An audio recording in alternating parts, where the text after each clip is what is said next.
All right, Matthew 508. I'm from Central Massachusetts, born and raised in Shrewsbury, Mass. Lived in New York and Queens for a couple years back, and I lived in London for a while. I lived in Italy for a while, and I've been living in Florida for the past 3 years. I've been all over the map, but I call Florida home now, though. Delray Beach, that's home.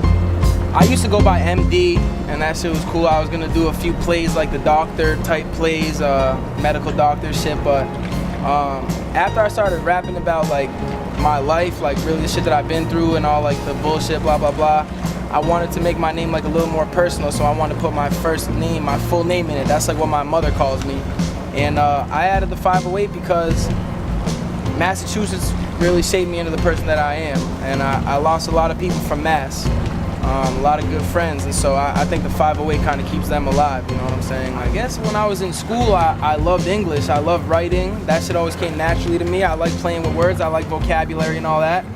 And when I was young, my mom, against her better judgment, bought me an edited version of Shine's first album, and that shit changed my life. I wrote my first verse probably the first day that I got that CD.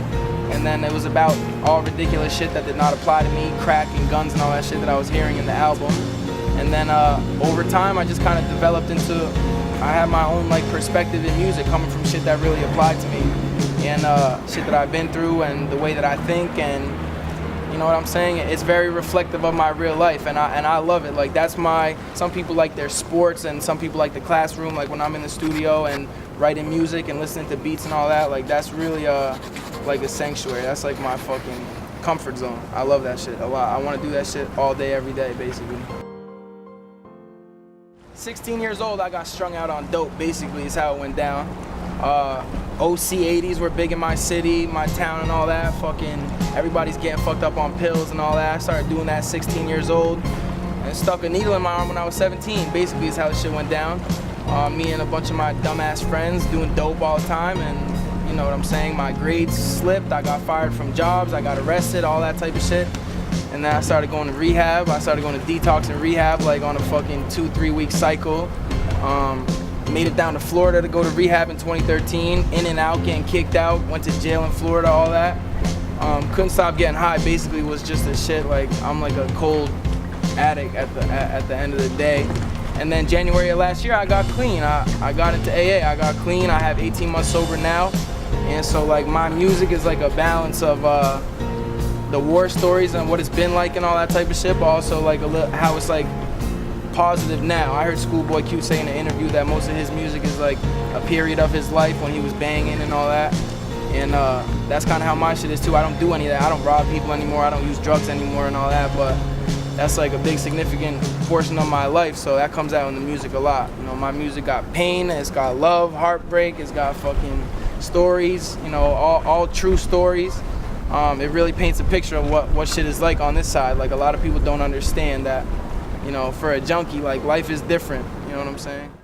I got involved with a halfway house where I lived at last year. It's called Safe Haven, and then they opened up a rehab called Epiphany, which is it's a big, beautiful rehab that's really changing the market down in Florida as far as helping kids get sober and all that. And Jason Williams, former NBA All-Star for the Brooklyn Nets, at the time New Jersey Nets, I guess, he got involved as like a partial owner and an investor and all that. He's very hands-on with the clinical element of things over there. And he found out I was doing music, he liked my shit, he started getting me on the phone with a bunch of people, he got me up to New York shooting videos, and he got me down in Miami in the studio with people and all that. So Epiphany has been like a big chapter in my life that's changed a lot of shit. It helped the music kind of get a little bit of wheels on. Stay in the studio, I'm gonna keep on writing and recording music, I'm gonna keep shooting videos for the songs that I have done. I wanna get into acting, I wanna get into modeling, I wanna get into fucking Sprite endorsements, like Vince Staples and Drake and all that, you know what I'm saying? I wanna do music, man. I don't wanna work in a fucking office. I'm sure a lot of people can relate to that who have like a little passion and all that for whatever. They wanna be a pro athlete, they wanna be a fucking artist and all that. I'm gonna graduate college soon, but I just wanna be a rapper. You know, I'm sure I'm not the only one.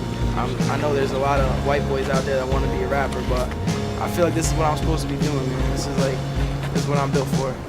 Yeah, alright, fuck with me. My SoundCloud is Matthew508. My Twitter is Matthew508, the letter O. I'm posting new music. I'm gonna be posting this interview. I'm gonna be posting my video. I'll post a lot of selfies and me lip syncing Chief Keef songs and shit, which I think is cool. So fuck with me, you know what I'm saying? Tune in. Off top, boy.